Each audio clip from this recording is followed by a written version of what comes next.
All right, Christina Bellantoni is a senior reporter for Talking Points Memo. Jonathan Capehart is an NBC contributor and Washington Post editorial. Okay, so buck up, stop whining. The question is, will this tough love approach fire them up or backfire in the end? So let's start with you, Christina, on that.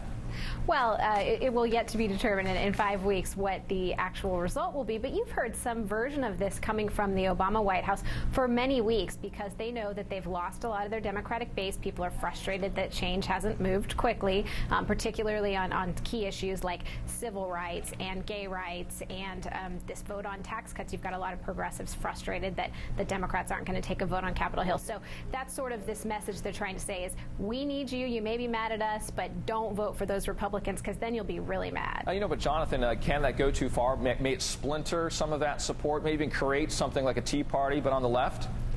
No, I think that the White House and the administration has made the calculation that if they don't fire up the base somehow and get them out to the polls, that the losses that are expected could be worse. And the other thing we have to remember is that early voting is either underway or getting underway across the country. And so if someone is sparked into getting to the poll early and pulling the lever or filling in the circle for the Democrat, then all the better. In midterm elections, the voter turnout is a lot less than it is during a presidential election. And President Obama was elected because he got lots of new and young voters to the polls. If he can get just 1 or 2% more this midterm election than the Democrats got in the last midterm election, that could be the difference between holding on to the House or losing the House. Tough road to hoe, though, when you take a look at youth voters, my friend Jonathan. Christina, we want to move on to Rahm Emanuel.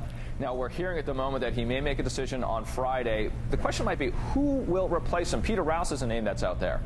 Yeah, Pete Rouse is probably the most likely contender. This is somebody that's worked with President Obama for a long time, back when he joined the Senate in January 2005. He also worked for Tom Daschle for many, many years before that. He was even known as the 101st senator because he had such good relations on Capitol Hill, and that's something that President Obama could certainly need. Rahm Emanuel rubbed a lot of his former colleagues in the House the wrong way, particularly during the health care debate, so people are looking at this as maybe a good change. Yeah, and the question is it going to be a super staffer or, as has been said by Politico, a surrogate? And Jonathan, let's finish with you on this. We're going to take a look at Rahm Emanuel. He's entering into a pretty crowded race there in Chicago. It's not going to be easy, right?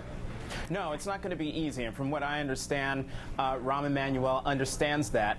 And, who knows? The reports are that he could possibly resign as early as Friday, from what Ann Kornblut reported today in the Washington Post. And so maybe if he gives some sort of announcement, he'll give us a sense of what his thinking is in terms of this race. But no, he knows that he's not going to walk right into the mayorship of Chicago. Yeah, he may not even be able to walk into his own home. I was reading the Chicago Sun-Times, his tenant may not even let him in there. So he's got a lot of things to consider right now. I'm sure he can find another place. Yeah, we'll see how that goes. Jonathan Capehart and Christina Bellantoni, thank you both very much. Thanks Richard.